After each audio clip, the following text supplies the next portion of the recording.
क्या है आध्यात्म? दर्शन, चिंतन धारा, विद्या या संस्कृति की परंपरागत विरासत। आध्यात्म दर्शन यानी जीवन का शाश्वत सत्य। मानव जीवन से जुड़े शाश्वत सत्यों को जानिए और समझिए उपासक डॉक्टर सोहन राज तातेड़ से हमारे खास कार्यक्रम आत्मविज्ञान में। आत्मविज्ञान यानी सही दृष्टि, सही सोच। भाई और बहनों, मातृशक्ति को नमन। स्टूडियो में आपका हार्दिक स्वागत है, अभिनंदन है, सत्कार है। आत्मविज्ञान साइंस ऑफ द सोल कार्यक्रम के अंतर्गत हम आपको दृष्टि विज्ञान देते हैं, आपका दृष्टि का परिवर्तन करते हैं और वो करने के लिए हम सनातन सत्य, कुदरत, कुदरती रचना और कुदरत का कानून आपके सामने प्रस्तुत करते हैं और उस सनातन सत्य के तहत आपको यूनिवर्सल ट्रुथ, सार्वभौम सत्य बता करके आप में शाश्वत सुख की प्राप्ति करवाते हैं। और ये सारा कार्य जो है हम अलग अलग सपोर्टिंग एपिसोड्स के माध्यम से करते हैं और वो सपोर्टिंग एपिसोड्स होते हैं, वो आत्म भाव को पुष्ट करते हैं। और जब हम स्वभाव में रमण कर लेते हैं तो वहां पर दुख है ही नहीं, वहां अक्षय सुख है। ये सारा कार्य अलग अलग एपिसोड्स के माध्यम से होता है।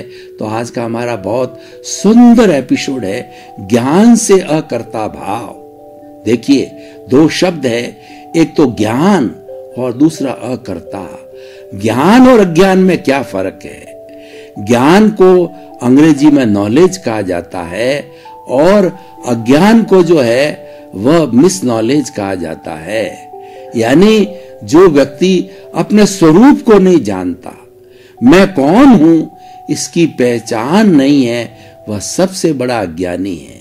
हम सारी दुनिया को बहुत जानते हैं। एक छोटा सा बच्चा गूगल के अंदर जाता है और कोई शब्द टाइप करता है और उसको विस्तार से बताता है तो कहता है मैं तो बहुत बड़ा ज्ञानी हो गया। लेकिन उसका ज्ञान है वह जड़ तत्व का ज्ञान है, उसके पास में ठोस तत्व का ज्ञान नहीं है। सच्चा ज्ञान क्या है? ये अनुभूति होना कि मैं कौन हूं, मैं कहां से आया हूं और मुझे कहां जाना है। जब ये तीन प्रश्न खड़े होते हैं तब से दर्शन का जन्म होता है।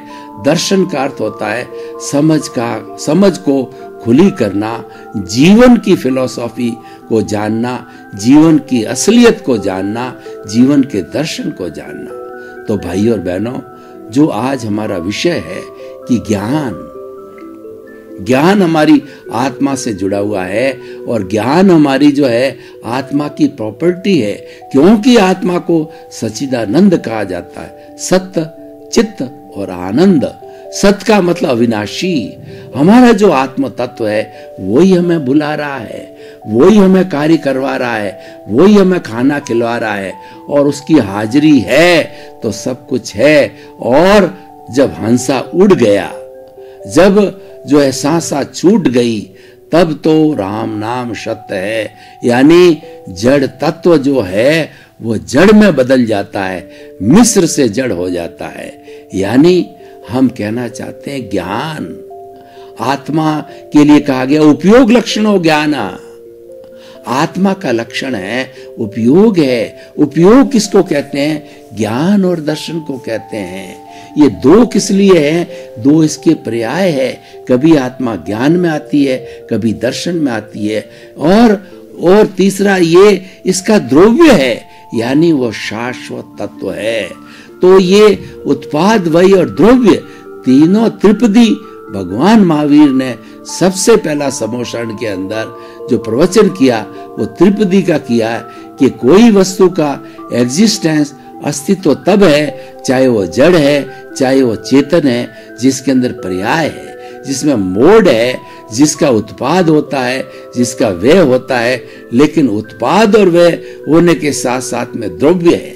कैसे? मैं आपको एक उदाहरण और देना चाहता हूं, तब आपकी ये बात क्लियर हो जावे, ज्ञान और दर्शन की बात क्लियर हो जावे, जिससे कि आत्मा का अस्तित्व गिना जाता है।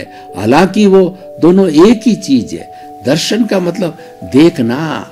मैंने पहले आपको प्रथम दृष्टवा देखा तो वह दर्शन कहलाया, देखना। उसके बाद मेरी जिज्ञासा हुई कि आप कौन हैं, आप कहाँ से आए हैं, आपका क्या नाम है, आपका क्या कार्य है, आपका मेरे से क्या रिलेशन है, तब वो ज्ञान कहलाता है। लेकिन ये दोनों पूरक है, एक सिक्के के दो पहलू है।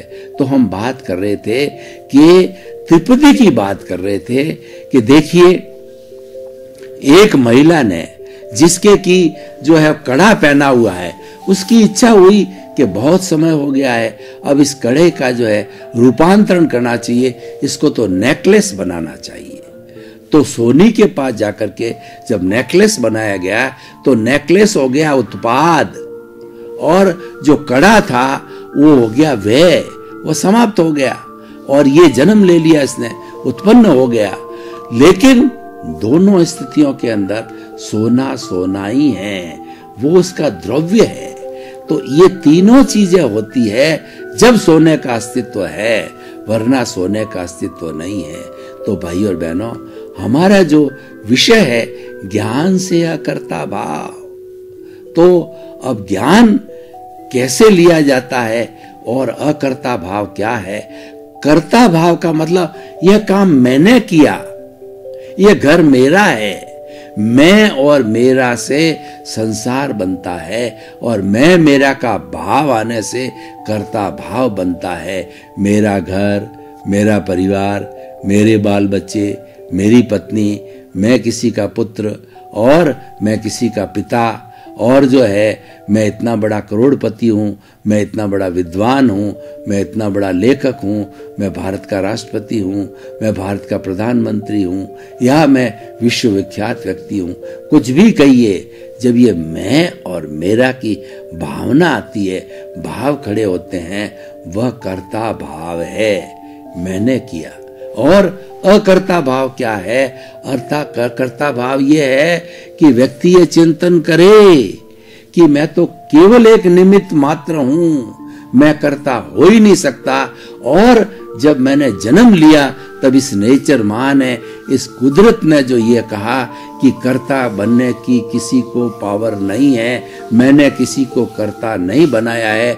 जो साइंटिफिक सर्कमस्टेंशियल एविडेंसेज है, व्यवस्थित शक्ति है, उसी को कुदरत कहते हैं। वह कुदरत ये कहती है, उसकी रचना ये बताती है कि केवल मैं ही करता हूं। और मनुष्य अपने जो है अहंकार के वशीभूत होकर के अपने आप को कर्ता मान लेता है, तो वो सबसे बड़ा ज्ञान है। और कर्ता न मानना, केवल निमित्त मानना, जन्म से मृत्यु तक अपने आप को केवल निमित्त मानना, ये कर्ता भाव है। और निष्काम कर्म की बात करें गीता भगवान कृष्ण के उपदेश की, तो निष्काम कर्म भी अकर्ता भाव से जुड़ा हुआ है। कैसे? कि हम हर क्षण जो है कुछ न कुछ पुरुषार्थ करते ही रहते हैं, कर्म करते ही रहते हैं। हम नींद में गहरी सो जाते हैं, उस वक्त हमारा अवचेतन मन है हमको सपने दिखाना चालू कर देता है। यानी ये कर्म जो है वह नींद में भी जो है वो नहीं समाप्त होते हैं, ये चालू ही रहते हैं। तो इसका अर्थ क्या हुआ कि आपको कर्म करना ही पड़ेगा, क्योंकि कर्म जो है आप पीछे से लेकर के आए हो, आप उसके वशीभूत हो, आप उसके जो है कुदरत के ताबे हो, और वो कर्म के अधीन ही आपको चलाएगी, वो संजोग खड़े कर देगी, और आपको वैसा कर्म करना ही पड़ेगा। आप लेके आए हो। अब प्रश्न ये कि आप जो आपको काम करना है आप करते रहो, लेकिन आप फल की इच्छा मत करो। जब निष्काम कर्म किया जाता है, हमको पता नहीं है कि फल क्या मिलने वाला है, और हमने जो है फल मान लिया कि मैं परीक्षा में बैठ रहा हूं तो पूरे राजस्थान में फर्स्ट पोजीशन आ जाऊंगा, और पूरे जो है देश में फर्स्ट पोजीशन आ जाऊंगा। ये आपने गलत धारणा पहले से ही बना दी है। तो ये गलत धारणा बनाने का अर्थ ये हुआ आपने फल की इच्छा की है, तो फल की इच्छा होने से क्या होगा? अगर मान लो आप प्रथम नहीं आए उस एग्जाम नेशनल लेवल के ऊपर, तो आप डिप्रेशन में चले जाओगे, आप दुखी हो जाओगे। तो भैया ऐसा काम करो ही क्यों? आप तो निष्काम कर्म की थ्योरी मालूम करो। कर्म मुझे करना है और करना ही पड़ेगा। बिना फल की इच्छा करके करोगे तो अगर फल आपका नेगेटिव आएगा तो आप कहोगे फल मेरे अधीन है ही नहीं है, मेरे अधीन तो कर्म है जो मैंने किया है। तो भाई और बहनों, ये अकर्ता भाव, ये अकर्ता भाव का मैं आपको एक उदाहरण दूं तो उदाहरण से आपको सारी चीज व्यवस्थित मालूम पड़ जाएगी। मुझे एक अच्छी मसालेदार चाय पीनी है तो मैं क्या करूंगा कि एक भगोला लूंगा, उसमें पानी डालूंगा, उसमें दूध डाला जाएगा, चीनी डाली जाएगी, मसाला डाला जाएगा और अग्नि पे जो है उसको 2, 3, 5 उकाड़े लिए जाएंगे और उसके बाद के अंदर जब छाना जाएगा तो वह अच्छी चाय बन जाएगी मसालेदार। तो अब मैं अहंकार करता हूं ये चाय मैंने बनाई, मैं कर्ता बन गया। अरे 10 फैक्टर थे इसमें काम करने वाले, दूध, पानी, भगोला, अग्नि इत्यादि इत्यादि। तुम तो केवल एक फैक्टर थे जो कि हिलाने वाले थे भगोले को, वो एक ही फैक्टर थे। तो अपने आप को आपने कर्ता मान लिया, ये है सबसे बड़ा ज्ञान। और आपने अपने आप को निमित्त मान लिया कि नहीं 10 में से मैं केवल एक ही हूं, तो निमित्त हुआ ना। 10 पूरा जो करवाता है वही करता है और वो व्यवस्थित शक्ति है। व्यवस्थित शक्ति पानी भेजती है, पत्ती भेजती है, दूध भेजती है, भगोला भेजती है, अग्नि भेजती है, वही जो संजोग जुटाती है। ये संजोग सारे वही जुटाते हैं। तो उस संजोग जुटाने से व्यवस्थित शक्ति वो है, कर्ता वो है, हम तो निमित्त मात्र हैं। स्वयं को कर्ता न मानना, स्वयं को अकर्ता मानना और विश्व के किसी भी प्राणी को कर्ता नहीं मानना, ये दोनों अकर्ता भाव है। आप दूसरे को भी अगर कर्ता मानते हो तो वो भी एक कर्ता भाव है, क्योंकि वो है ही नहीं और आप उसको मान रहे हो, तो ये अज्ञान है। तो निमित्त मानना है, ये अपने आप को ज्ञान, ये ज्ञान का है। तो ज्ञान से अकर्ता भाव। देखिए, ये हमारी जो आत्मा है, हमारी जो चेतना है, वो 3 स्तर की। मूल रूप से तो आत्मा मुक्त है और वो कैसा है? वह अरूपी है, वो अनंत ज्ञान वाला है, अनंत दर्शन वाला है, अनंत शक्ति वाला है और अनंत सुख का धाम है। वो अव्यबाद है, टंकोत्कीर्ण है और उसके अंदर दुख है ही नहीं। वो तो उसका जो है मूल स्वरूप हो गया, लेकिन वो तो मूल स्वरूप है, लेकिन ये अवस्थाओं के कारण 3 अवस्थाओं में आ जाती है। पहली जो अवस्था होती है जीवात्मा। जीवात्मा वह होती है जो मैं और मेरा से जुड़ी हुई होती है। उसका चिंतन स्वार्थ का रहता है। मैंने पिया, मेरे बैल ने पिया, कुआं ढहे तो ढहे। वह स्वार्थ का चिंतन करता है, उसके साथ में परमार्थ की और परार्थ की बात नहीं होती है। तो वह केवल मैं और मेरे का दायरे में जीवन भर चलता रहता है, उसी में खुशी मनाता है। वह उसका ज्ञान है। वो चिंतन करता है मेरा घर, मेरा परिवार, मेरी धन, मेरा दौलत, मैंने फैक्ट्री खड़ी करी, मैंने ये कार्य किया, मैं सबका पालन पोषण कर रहा हूं, मैं पूरा जीवन निकाल देता है। वह जीवात्मा कहलाता है और उसके अज्ञान होता है। अज्ञान का वेल्डिंग रहता है, क्योंकि जहां कर्ता भाव है वही कर्म बंधन है और वही अज्ञान का कारण है। और जहां अकर्ता भाव है वहां पर जो है वो व्यक्ति के कर्म जो है ना वो छूते ही नहीं है, क्योंकि वो तो निमित्त है। कर्म तो किसके लगेंगे? कर्ता के लगेंगे, निमित्त के नहीं लगते हैं।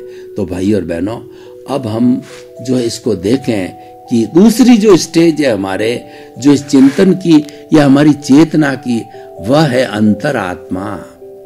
देखिए, हम प्रारब्ध में लेकर के आते हैं कि जीवन में हमको ज्ञान मिलेगा और उसका जब उदय काल आता है, समय आता है, तब हमें क्या है कि किसी ज्ञानी पुरुष की शरण मिलती है।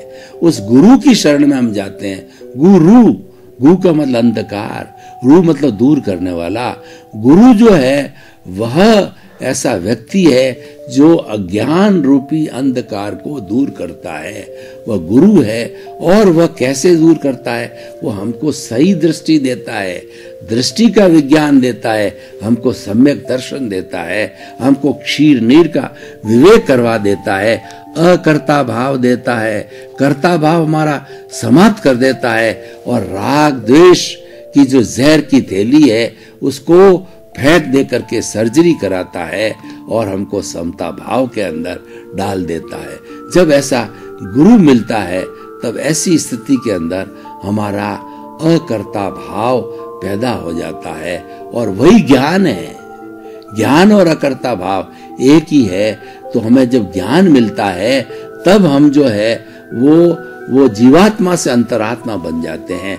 और जो ही आपने ज्ञान प्राप्त किया, सनातन सत्य, कुदरत की रचना, कुदरत का कानून, अल्टीमेट ट्रुथ, जब आपने जो आपने यूनिवर्सल सार्वभौम सत्य को प्राप्त किया, तो ज्ञान के साथ में प्रज्ञा हाजिर हो जाती है।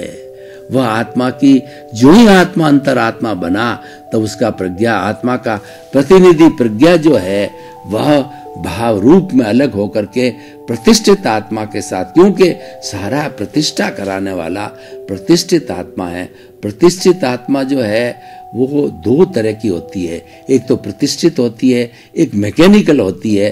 वो तो सारा पूर्व जन्म के अंदर हम जो कुछ भी कॉज डाल के लाए हैं उसका इस जन्म के अंदर डिस्चार्ज चलता रहता है। और दूसरी प्रतिष्ठित आत्मा के एक किनारे पर अज्ञा है, दूसरे किनारे पर प्रज्ञा है। जब हम प्रज्ञा के अकाउंट में रहते हैं, क्योंकि हम ज्ञानी बन गए, हम महात्मा बन गए और हमने ज्ञान जो है सदगुरु से प्राप्त किया है, तो उस ज्ञान के हिसाब से हमारी प्रज्ञा डेवलप हो गई। और प्रज्ञा हमें जो है सचेत करती रहती है कि तू ज्ञानी है, तेरे ज्ञान लिया हुआ है, तू अकर्ता भाव में है, तो कर्ता क्यों कर रहा है, तो राग द्वेष जो है क्यों बढ़ा रहा है, वो हर वक्त टोकती रहती है। और वह ये जो हमारा सोहन राज तातेड़ का मन वचन काया रूपी ये जो शरीर है उसको देखती रहती है, और उसके हर संजोग को देखती है, मात्र देखती रहती है। तो देखते रहने से जो इसके भीतर कॉजल बॉडी है वो धीरे धीरे उसका घनत्व कम होता है, उसका वॉल्यूम कम होता है, और घटते घटते कुछ 2-3 जन्मों के अंदर अज्ञान की हाजिरी से, प्रज्ञा की हाजिरी से वह जो कॉजल बॉडी है घटती घटती है शून्य भी हो जाती है। और शून्य होने की अवस्था के अंदर ये आत्मा शरीर के अंदर कभी नहीं ठहरती हो, वो तीसरी स्टेज परमात्मा हो जाती है। तो हमने बताया कि ज्ञान से हम अंतरात्मा बनते हैं, ज्ञान से अकर्ता ज्ञान बनते हैं, और ज्ञान को और विकसित किया जाता है तो हम जो है परमात्मा बन जाते हैं। परमात्मा का अर्थ हो गया कि वो सिद्ध, बुद्ध और मुक्त बन जाएगा, वो परम अर्थ की बात करेगा, वो तो हमें जो है तारने की बात करेगा, जड़ और चेतन का भेद विज्ञान कराएगा कि ये जो जड़ है ये नाशवान है, तुम जड़ नहीं हो, तुम तो चेतन तत्व हो जो अविनाशी है। उसकी भजना करो, उसको याद रखो 24 घंटे में, क्योंकि ये तो अपना कार्य कर रहा है, ये तो भुगतान है, वो लेके आया है, ये कर रहा है, करता रहेगा, करना पड़ेगा। तुम उसके साथ में बिल्कुल चिंतन मत करो, उपेक्षा के भाव रखो। और जो ही आपने इसके अंदर रस लिया, इसमें इंटरेस्ट लिया, तो इंटरेस्ट लेने से फिर पुनर्जन्म होगा, और फिर जो है ये चार्ज डिस्चार्ज चलते रहेंगे। वही घोड़े और वही मैदान जो जीवात्मा की पोजीशन होती है वो चलती रहेगी। लेकिन हमने अंतरात्मा का उपयोग किया, उसको लक्ष्य के अंदर रखा, तो हमारा जो है ये कॉजल बॉडी शून्य होकर के और हम सिद्ध, बुद्ध और मुक्त बन जाए। तो भाई और बहनों, आज का जो हमारा एपिसोड है, उस एपिसोड को जो है हम ऑडियंस के सामने खुला करते हैं। ऑडियंस के सामने खुला करने का अर्थ ये, हम इसको कसौटी पर कसते हैं कि ये मनुष्य को क्या लाभ देगा, देश को क्या लाभ देगा, और साथ साथ के अंदर ये विश्व के अंदर किस तरीके से भला करने वाला कॉन्सेप्ट है। तो मैं ये कहना चाहता हूं कि जो ये गीता का निष्काम कर्म है, या अकर्ता भाव है, या ये जो अकर्ता भाव का जो चिंतन है, यही हमें तारने वाला है, यही हमारा गंतव्य, जो हमारा काम, अर्थ, धर्म और मोक्ष, 4 तरह की हमारी लाइफ स्टाइल है भारतीय संस्कृति में। उसके अंदर काम और अर्थ जो है वो तो हमारे जीवन की आवश्यकता है, वो तो अपने आप चलता रहेगा, वो तो मिलता रहेगा। लेकिन हमारा पुरुषार्थ है कि हम अकर्ता भाव में रहें, क्योंकि हम पुरुष बने हैं तो हमारा पुरुषार्थ जो है हमें करना चाहिए, और पुरुषार्थ ये है अकर्ता भाव में रहना, अपने स्वभाव में रमण करना। तो भाई और बहनों, इस सुंदर एपिसोड को कोई भी जीवन में ग्रहण करता है तो उसको किसी प्रकार का दुख नहीं होता है, वो हमेशा सुख की स्थिति में रहेगा। वह जो है दुख में से सुख निकालने की कला को जान लेता है और उस कला का उपयोग करता रहेगा। मैं आपको उदाहरण देना चाहता हूं कि सुख में से दुख जो है कैसे निकाला जाता है। अब आप देखिए कि हम जो है वो टू व्हीलर पे चल रहे हैं और सामने से कोई ऑब्स्टेकल आ गया, कोई ब्रेकर आ गया, या कोई व्यक्ति का हमारे से टच हो गया, तो टच होने के से हम गिर गए, और गिर करके और शरीर के अंदर थोड़ा सा खून आया और खरोंचें लगी। अब आप देखिए, आप उस ज्ञान को हाजिर करते हैं कि ये तो मेरा पूर्व नियति थी, ये तो होना ही था, क्योंकि जो कुछ जीवन में घटित होता है वो पूर्व नियोजित होता है। तो जो ही आपने ये चिंतन किया कि इसके अंदर सामने वाले का कोई दोष नहीं है, उसको निर्दोष माना, और उसके बाद में उसको भी अकर्ता माना और आपको भी अकर्ता माना, तो ये निर्दोष दृष्टि से जगत निर्दोष हो जाता है, और उस निर्दोष होने की स्थिति के अंदर हम अकर्ता भाव में आ जाते हैं और हम ज्ञान के क्षेत्र के अंदर चले जाते हैं। तो अकर्ता भाव और ज्ञान से जो है हमारी सोच सही होती जाती है, उससे हमको सम्यक दर्शन मिलता है, और ये सम्यक दर्शन जो है हमारा जीवन के अंदर सारा विकास करता रहता है, क्योंकि सम्यक दर्शन का अर्थ होता है कि हमको राइट विजन मिल गई, हमको सही दृष्टि मिल गई। ये दृष्टि का विज्ञान है। जब सही दृष्टि मिलती है तो जीवन के अंदर कोई तरह का कंफ्यूजन नहीं रहता है। हमारे जीवन के अंदर ये जो बातें जड़ की ज्यादा आती है, राग द्वेष की ज्यादा आती है, इसका कारण यह है कि हम जो है वो ज्ञान तत्व को जो है वो हृदयंगम नहीं कर रहे हैं। हम तो अज्ञान के साथ जुड़े हुए हैं, अज्ञान के पाले में हैं। तो अज्ञान के पाले में रहने से समस्याएं खड़ी होती है। तो भाई और बहनों, निष्कर्ष की भाषा में हम बात करें तो ये हमारा एपिसोड जो है बहुत ही सुंदर है। ज्ञान लेने से हमको ये प्रतीति होती है कि हमारी शुद्ध आत्मा है, और ये 24 घंटे जो हमारे साथ में रहने वाली है, और साथ साथ के अंदर हम जो है यह इसकी जागृति भी करते रहते हैं कि मुझे तो आत्मा के अकाउंट में रहना है, आत्मा के पदड़े में रहना है। और जब वो रहने लग जाएगा तो वो सबको, हर प्राणी को आत्म तुलावत मानेगा, यानी उसके अंदर वैसी आत्मा है। भाई और बहनों, आपका बहुत बहुत धन्यवाद। आप हमारा आत्मविज्ञान कार्यक्रम बड़ी दिलचस्पी से देख रहे हो। आत्मविज्ञान कार्यक्रम की आप आत्मा हो, और हमें बराबर फीडबैक मिल रहा है कि हमारे पर्दे के पीछे जो ईमेल और हमारा जो वेबसाइट दिया हुआ है और हमारा मोबाइल ऐप है, उसके माध्यम से आपकी हर सुझाव हमको प्राप्त हो रहे हैं, हर जिज्ञासा हमें प्राप्त हो रही है। तो आप ये जिज्ञासा करते रहिए, वो हमारे तक आएगी। हम उसी के अनुरूप रोज नए नए एपिसोड मॉडिफाई करके रखेंगे, ताकि कि आपकी जो है जो कोई भी जिज्ञासा शांत हो जाए। क्योंकि सर्वे भवन्तु सुखिनः, सर्वे भवन्तु निरामया हमारा उद्देश्य है। जगत के सब जीवों को सुख मिले, शांति मिले, आनंद मिले, मुक्ति मिले। इसी क्रम में आपका जीवन आनंदमय हो। आत्मविज्ञान में आत्मविज्ञान यानी सही दृष्टि, सही सोच।